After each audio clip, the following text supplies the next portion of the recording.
journal. Milek Agbokou. Point n'est besoin d'élever la voix quand on a raison. Mesdames, Messieurs, bonjour, bienvenue au journal. Les députés examinent ce vendredi le projet de loi de finances rectificative exercice 2023. L'évolution de la conjoncture régionale et internationale avec des fortes inflations implique une révision de cette loi. Premier vendredi du mois d'octobre consacré au sourire, les bienfaits de ce mouvement joyeux du visage à découvrir dans ce journal. Encourager l'écoulement des produits du terroir sur les différents marchés, voilà l'objectif de la politique de la consommation des produits locaux dédiée au mois d'octobre. Le ministre en charge de la consommation locale en dira plus. Et puis sport, la Conféges lance son projet sport adapté en faveur des personnes handicapées. Les demandes de subvention des États membres sont attendues jusqu'au 31 octobre prochain.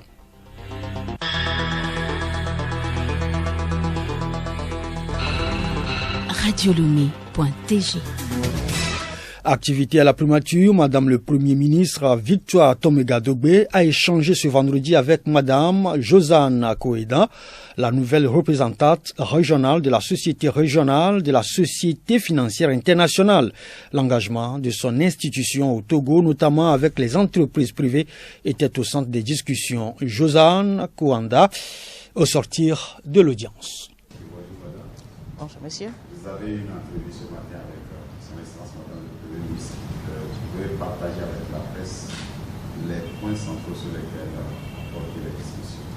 Oui, tout à fait.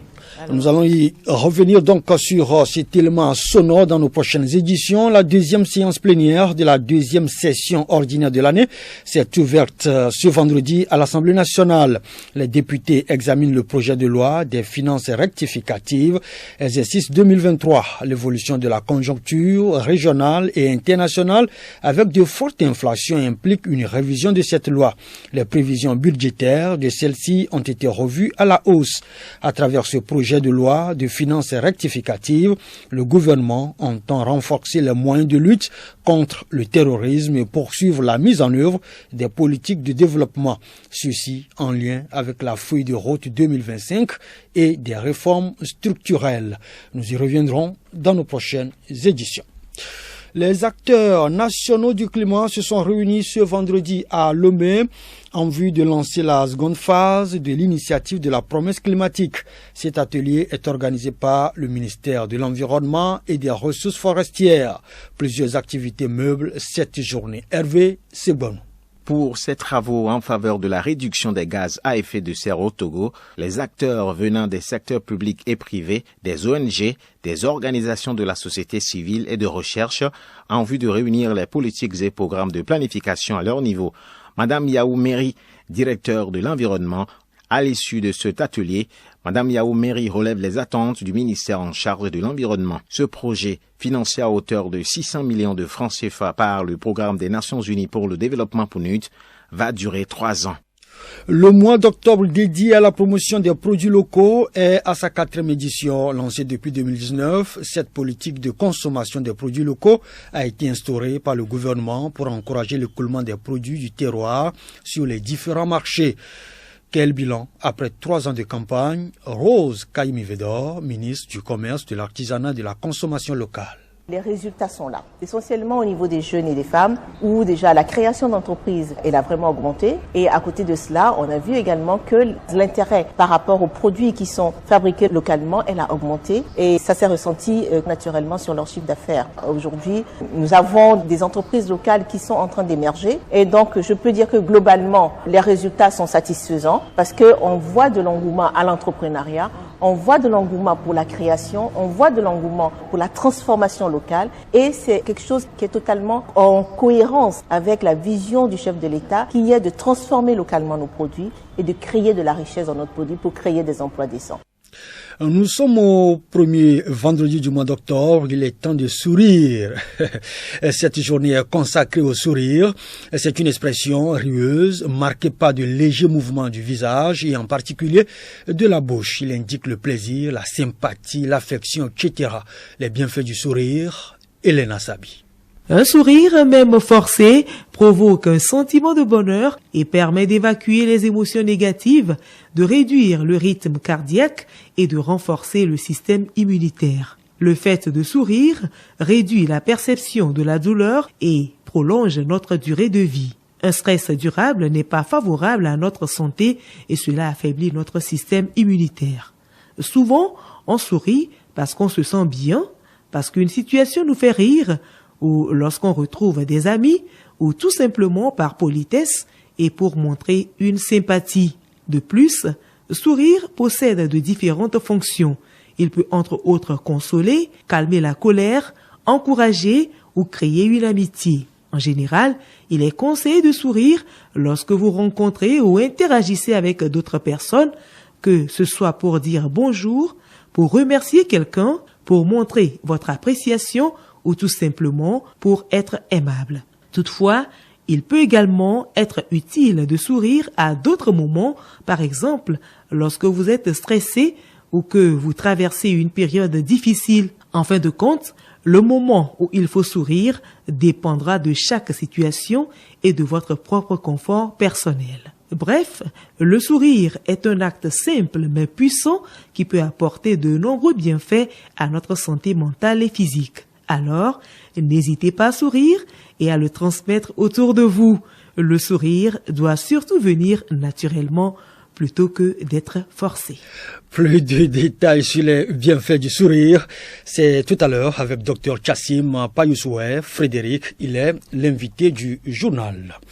Ils étaient à l'honneur hier, 5 octobre, l'UNESCO célèbre les enseignants afin de faire connaître leurs conditions de travail et de vie. Au Togo, ils sont nombreux à exercer ce métier. Suivons ce reportage d'Hervé Sebonou qui a fait une immersion dans une classe de l'école primaire publique de Sébévito. L'agitation de 2 clochettes annonce la fin de la récréation dans ce cours primaire. Agboibor Atou, titulaire au CM2, prépare ses élèves à reprendre les cours.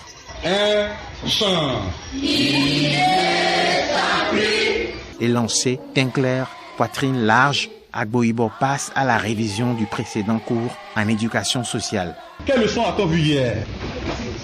Pas de dessus, pas de dessus. Si quelqu'un connaît la réponse, il lève la main. Quand il désigne, les autres baissent. Oui. L'organisation de l'école. Eh ben, quelle école vous fréquentez? Le EPP Sébévito. Que signifie EPP? Martin. EPP signifie école primaire publique. Eh ben, quelle est la première classe de EPP? CP1. Eh ben, que signifie CP2? Pour préparation deuxième année. C'est bien? Qui va corriger? Ézéchiel. Pour préparatoire deuxième année. Demain. L'enseignant de plus de 20 ans de carrière entame ensuite la leçon du jour. Il dessine alors au tableau 2 routes A et B croisées. On suppose que Florent a pris son vélo. Florent va à l'école. Et le papa de Marie-Claire aussi va au service avec sa voiture. Les 2 véhicules allaient se croiser à l'intersection, là où les 2 roues se croisent. Qui doit passer premièrement? Oui. La voiture. Eh ben, pourquoi? Parce que la voiture est sur une grande circulation. Sur la route à grande circulation. Eh ben. Après, Agboibor Atou évoque quelques difficultés liées à sa fonction. La punition corporelle est interdite.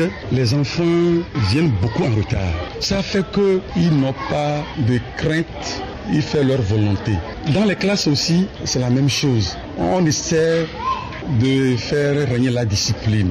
Mais beaucoup parmi eux n'arrivent pas à respecter le règlement intérieur de l'école. Des fois, les effectifs pléthoriques aussi jouent contre nous. Si vous arrivez à l'intersection de 2 routes qui ont la même signalisation, ça va, vous donnez la priorité à celui qui est à votre droite. On a compris? Oui. Hein? Oui. Le groupe Togocom, à travers son programme Nounia, a récompensé ce vendredi les meilleurs élèves de l'école primaire publique d'Adeti, groupe D, composé de sacs d'école, cahiers, bics et d'ensembles géométriques. Ces dons constituent un geste d'encouragement à ces apprenants pour promouvoir l'excellence. Cette action entamée depuis 2021 vise à répondre aux problèmes d'accès à l'éducation primaire au Togo. Les hommes de Dieu du Togo échangent sur les voies et moyens pour endiguer, les inégalités socio-économiques au sein des communautés. C'est à travers une réunion du travail qui se tient à Lomé, organisée par le Conseil épiscopal Justice et Paix du Togo. Le thème des travaux est engager les institutions confessionnelles africaines pour garantir la reprise économique inclusive. Plusieurs activités meublent la page culturelle de ce vendredi, entre autres du concert, de la lecture spectacle de danse, de l'exposition de photos, de représentation de pièces et du théâtre. Nous allons donc poursuivre ce journal avec cette information émanant de la République démocratique du Congo. Floribert Anzoulouni, désigné candidat de la société civile à la présidentielle, les organisations de la société civile, les mouvements citoyens, les organisations politiques, ainsi que des personnalités indépendantes membres de l'Alternative pour un Congo nouveau, ACN, ont désigné leur candidat pour l'élection présidentielle de décembre 2023. L'activiste Floribert Anzoulouni a émergé en tant que choix unanime face à l'ancienne journaliste Joël Bilé à l'issue du second tour des primaires qui se sont tenues hier à Kinshasa. Sport, ils ont jusqu'au 31 octobre prochain pour soumettre leur demande de subvention à la Confégèse. Les États membres de la conférence des ministres des Sports ayant en partage le français vont offrir l'occasion aux personnes handicapées de beaux moments sportifs. Théophile Dandako. Les propositions qui émanent des fédérations doivent être transmises au ministère des Sports et des Loisirs jusqu'au 31 octobre prochain. Depuis 1969, en réalité, la Confégèse participe au développement économique et social de 16 États membres dont le Togo, en assurant un accès inclusif à la pratique du sport. À travers son projet Sport adapté, la Confégèse offre l'occasion à toute personne en situation de handicap de pratiquer les sports. Le budget prévisionnel par pays est fixé à 2 500 000 francs CFA. Europa League, première journée, au résultat, l'Olympique de Marseille a réalisé match nul 2 buts partout face à son adversaire Brighton. Match nul également, 1 but partout entre Ajax et AEK Athènes. Avec 4 points, AEK est leader de ce groupe B. Pour le groupe E, Liverpool d'Angleterre, sans faute dans cette compétition, est premier au classement suite à son deuxième succès 3-1. C'était hier contre Linz ASK. 1 but partout dans ce même groupe entre Toulouse et Union Saint-Galloise. Pour ce groupe, Liverpool totalise 6 points devant Toulouse 4 points. Dans le dernier groupe H, le Bayer Leverkusen d'Allemagne a gagné en déplacement Molde FC 2-1. Bayer est premier du groupe avec 6 points, même total pour Karabakh FC. Entre le sport et la culture, il n'y a aucun pont. Plusieurs activités meublent la page culturelle de ce vendredi, je vous le disais tantôt, entre autres du concert, de la lecture, spectacle de danse, de l'exposition de photos et de représentation de pièces de théâtre. Geneviève Pognon. Les Hirondelles de Kaboul, c'est le titre de la pièce théâtrale qui sera représentée le 13 octobre prochain à l'Institut français du Togo. Du théâtre à l'exposition de photos, Lomé Paris de Bernard Brisé associe sur une même photographie une personne ou un groupe de personnes réelles à une image d'Épinal, une sorte de carte postale emblématique de Paris et de la Tour Eiffel. L'exposition se déroule le 19 octobre prochain, toujours à l'Institut français du Togo. Cette série photographique a été réalisée à Lomé en janvier-février 2022 dans le cadre d'une résidence d'artistes organisée par l'association Fil Bleu et la Commission nationale de la francophonie du Togo. Autre sujet, parlons de la danse, née de la rencontre de deux artistes aux horizons pluriels. Akbade, qui signifie la rencontre en langue Ifé du Togo, est un spectacle d'une grande sensibilité voulant offrir aux spectateurs une expérience unique où la danse s'entrelace à la voix tout au long de tableaux intimistes. C'est le 12 octobre prochain, toujours à l'Institut français du Togo.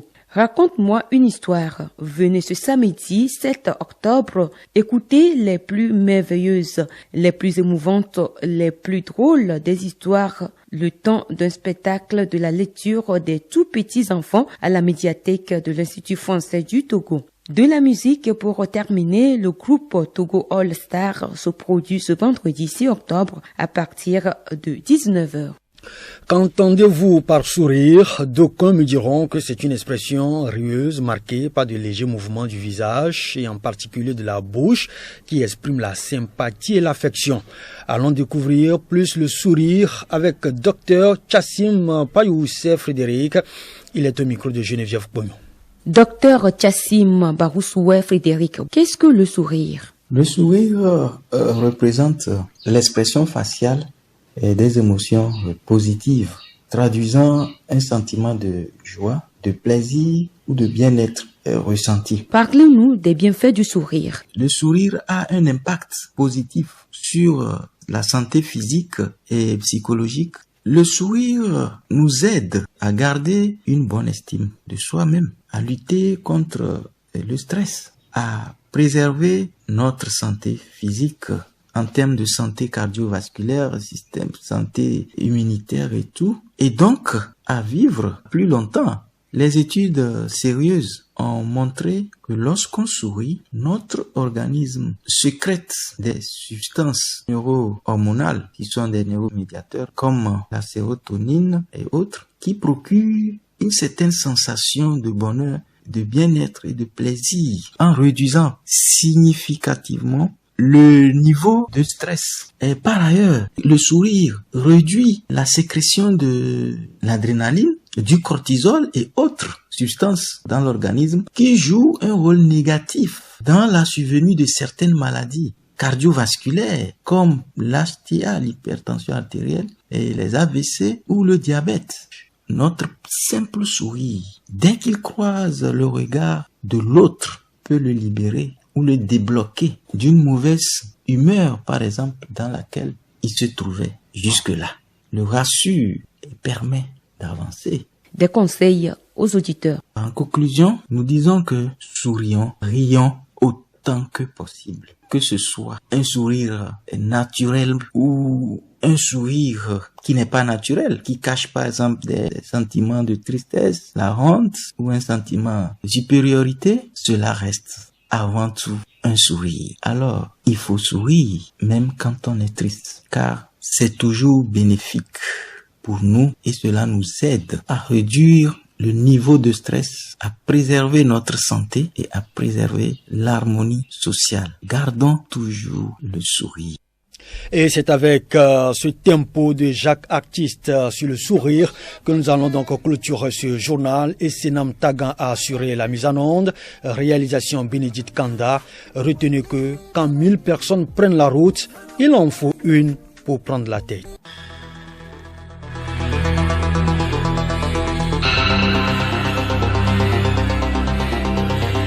Madame, Monsieur, voilà, c'est la fin de ce journal conçu et préparé par toute l'équipe de la rédaction. Merci de l'avoir suivi et bon après-midi sur nos antennes.